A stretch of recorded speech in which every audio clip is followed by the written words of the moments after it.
jangan berpikir menaikkan pajak rakyat. Jadi kalau kita menghadapi krisis kayak begini adalah bagaimana mengisi dompet rakyat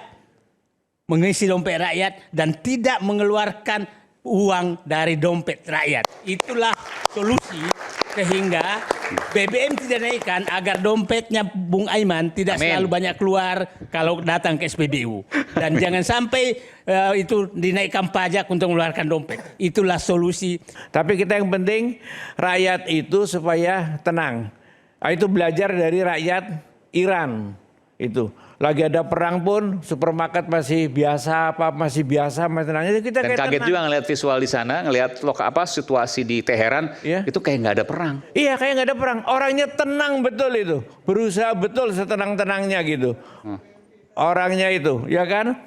Biasa aja. Kita jangan belum apa-apa udah mau antri segala macam bensin yang nggak aja, kita tenang aja.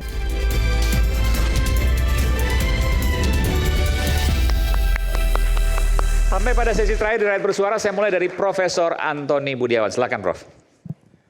Saya ingin menyampaikan dua hal, yaitu mengenai kita kembali kepada kita punya diskusi, apakah kenaikan harga ini akan memberikan manfaat kepada kita atau bahkan sebetulnya ya yang pesimis lah. Pesimis bukan? Ini akan untung atau buntung gitulah. Untung atau buntung. Oke.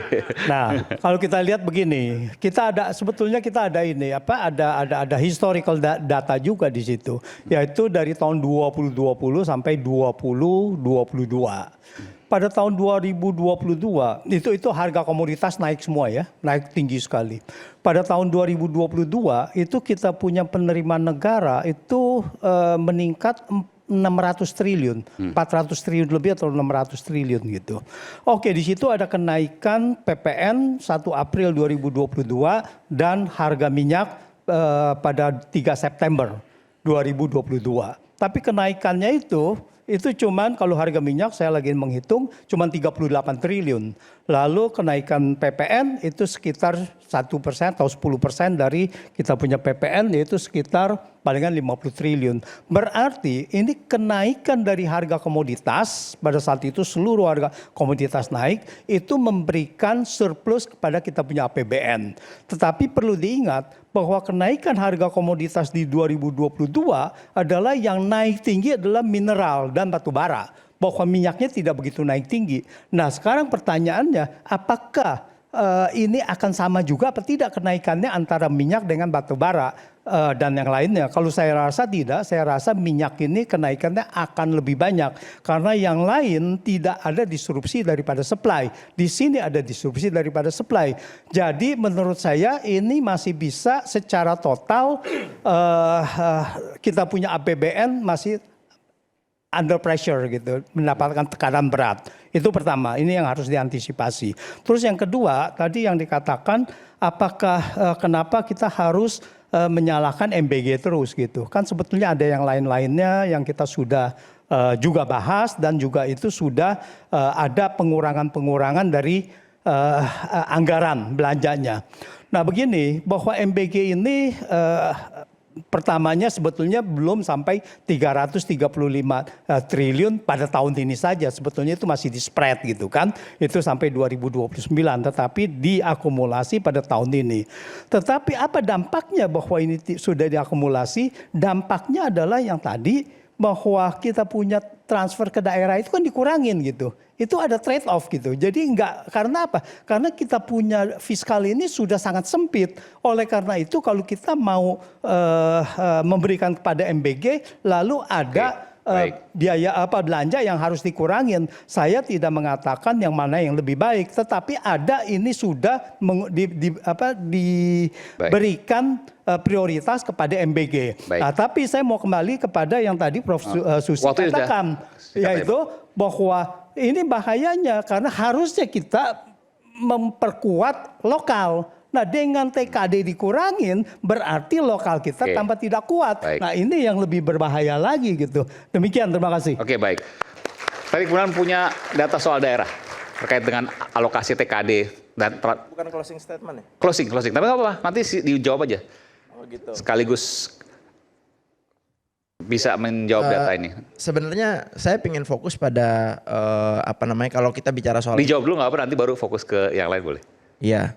Kalau soal itu ya, kalau soal tadi yang disampaikan Karena ada MBG, maka dana transfer daerah keambil. Padahal harus dibangun daerah. Itu kurang lebih gitu lah. itu kan sebenarnya intinya adalah penyederhanaan masalah. Oke. Ya kan? Karena pada dasarnya kan bukan soal transfer daerah yang dikurangin, tapi soal bagaimana pemerintah memilih skala prioritas program yang kemudian anggarannya diefisiensi untuk satu program misalnya atau beberapa program lain. Ingat, program pemerintah sekarang itu bukan cuma MBG. MBG itu cuma satu dari sekian program. Kita juga punya program lain kok, kayak Kopdes Merah Putih. Kita punya program kayak Kampung Nelayan Merah Putih. Kita juga punya program-program lainnya. Kalau pos anggaran tadi yang disebutkan daerah, lalu kemudian diambil. Enggak ada pengambilan, itu cuma direalokasi. Contoh misalnya deh, revitalisasi sekolah misalnya. Revitalisasi sekolah itu kan dulu ditransfer jadi bagian dari transfer daerah. Penyesuaian. Ya kan? Oke. Penyesuaian karena itu Maksudnya uangnya tetap ada tapi diberikan Uangnya di oleh daerah. pusat. Iya, pusat yang langsung ngasih. Misalnya contoh tadi revitalisasi sekolah itu uang Yang tadinya pemerintah, kewenangan daerah. Oke. Itu langsung kasih ke sekolah. Gitu, karena ya seperti yang Pak Saididu sampaikan, ada banyak pemain. Cuma kan Banyak kebocoran. Tidak ada yang Oke. berani ungkap secara langsung di depan publik gitu loh. Jadinya jadi asumsi liar. Kayak gitu. Oke, baik. Itu. Terus saya juga pengen sampaikan terkait dengan diskusi kita hari ini ya. Kalau kita mau lihat secara utuh ya, memang kondisi dunia saat ini sedang gak baik-baik aja. Tapi itu dunia, ya kan? Enggak Indonesia. Masalahnya di sosial media itu, kalau kita bicara sosial media, karena saya pegiat sosial media ya. Di sosial media itu hari ini selalu ada gong bahwa Indonesia sedang tidak baik-baik aja. Ya kan? Faktanya? Faktanya Indonesia baik-baik aja. Pemerintah hari ini sudah melakukan berbagai cara agar masyarakat kita itu tidak panik. Lebih menjaga kestabilan ekonomi dan menjaga daya beli masyarakat agar tetap stabil. Itu yang sudah dilakukan oleh pemerintah dengan cara apa? Dengan tidak menaikkan harga BBM, dengan merefocusing anggaran, dengan efisiensi kerja lewat WFH dan lain sebagainya. Kan ada banyak hal yang dilakukan gitu loh. Dan itu adalah salah satu bentuk cara pemerintah agar menjaga kestabilan ini. Kalau itu nggak dilakukan, yang ada adalah panik.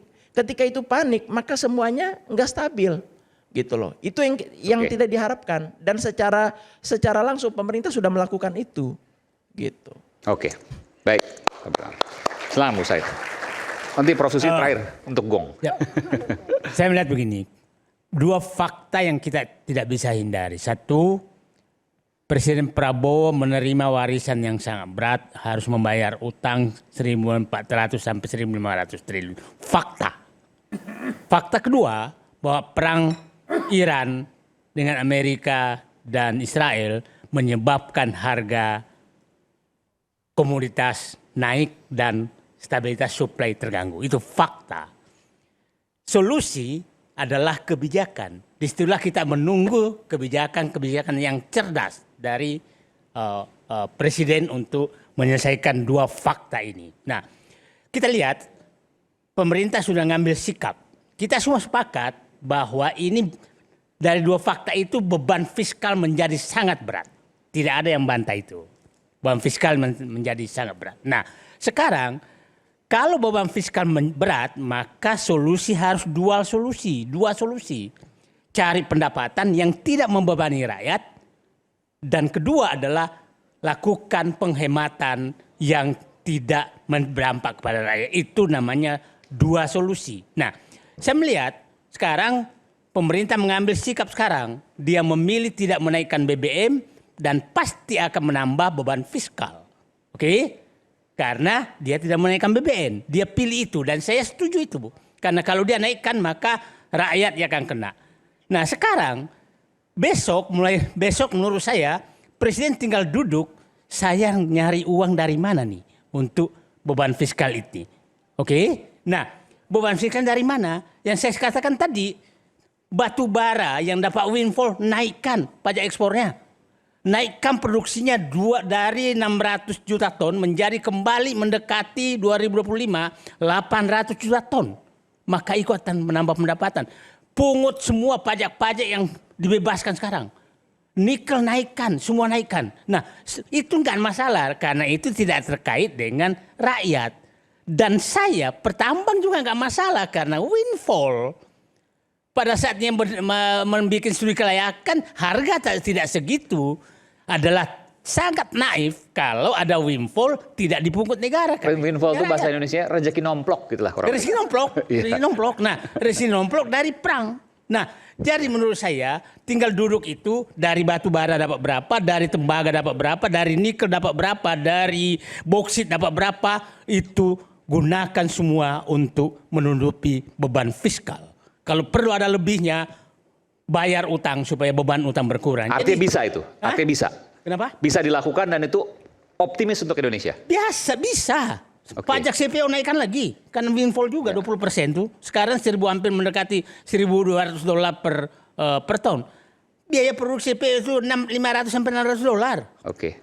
per ton. Kenapa mesti enggak? Itu kan windfall. Oke. Bukan hasil keringat. Nah, jadi itu saya berharap itu yang dilakukan sekarang. Jangan berpikir menaikkan pajak rakyat. Jadi kalau kita menghadapi krisis kayak begini adalah bagaimana mengisi dompet rakyat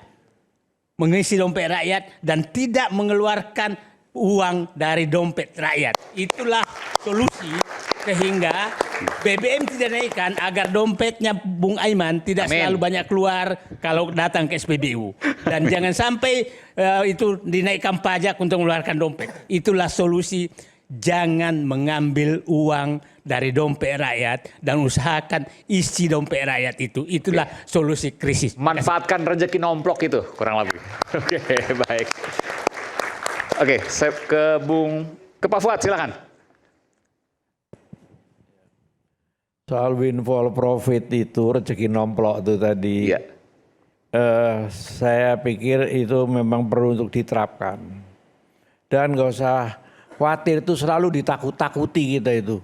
Hati-hati percayaan asing. Itu selalu itu. Capital flight, capital outflow. Modal keluar. Anjing menggonggong berapa hari juga lewat itu percaya saya. Saya udah hafal itu. Contohnya ya, misalnya waktu windfall profit mengenai minyak.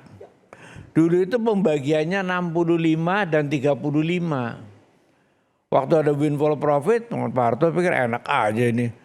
Nggak ngapa-ngapain ini mereka kita yang punya kok rezekinya rakyat gitu. Pak Harto bilang kasih aja mereka 15% dari 35 loh. Bentuknya apa? Ya kasih 15% aja, yang 20% diambil oleh pemerintah. Dikasih ke siapa? Kontraktor asing. Oh, kontraktor asing. Okay. Yang mengelola minyak yang tadinya kan 35-65 untuk pemerintah persen. Waktu ada windfall profit kasih aja mereka 15. Wah mereka tadi Indonesia bakal gini. Ditetapin aja sama Pak Harto nggak ada apa-apa. Bentar aja. Jadi pemerintah yang dapat kan mereka 15. Enak aja kata Pak Harto. Kalau ada windfall profit mereka nggak ngapa-ngapain mereka dapatnya sekarang bagiannya rakyat dong ini rezekinya itu kan. Jadi nggak apa-apa. Dikasih berupa apa bagian rakyat itu waktu itu? Ya artinya jadi melalui pemerintah kan. Misalnya apa? Ya jadi 85 pemerintahnya. Oh masuk ke APBN. APBN ya, pemerintah 85 mereka yang 15%. Itu 15% aja mereka masih lebih besar dari yang 35 sebetulnya dari perhitungan yang lama. Jadi sini saya mengatakan gini, memang ini ada perang itu memang menimbulkan potensi kerugian, tapi juga ada potensi keuntungan. Kita juga berpotensi seluruh dunia ini sebetulnya sedang ada potensinya mungkin sedikit-sedikit berbeda. Ada potensi krisis uang, potensi kurs, ada potensi via fiskal moneter lah kira-kira begitu secara umum. Ada kemungkinan-kemungkinan seperti itu. Tapi kita yang penting rakyat itu supaya tenang. Itu belajar dari rakyat Iran itu. Lagi ada perang pun supermarket masih biasa masih tenang. Jadi kita dan kaget tenang. Juga ngelihat visual di sana, ngelihat situasi di Teheran itu kayak nggak ada perang. Iya kayak nggak ada perang. Orangnya tenang betul itu, berusaha betul setenang-tenangnya gitu. Orangnya itu, ya kan? Biasa aja. Kita jangan belum apa-apa udah mau antri segala macam bensin yang enggak aja. Kita tenang aja. Ngikuti aja apa yang ditetapkan oleh pemerintah, insya Allah bisa baik. Makasih. Oke, baik. Supaya lebih tenang bicaranya, lebih banyak sedikit, saya akan tambahkan satu segmen lagi. Kembali sesaat lagi.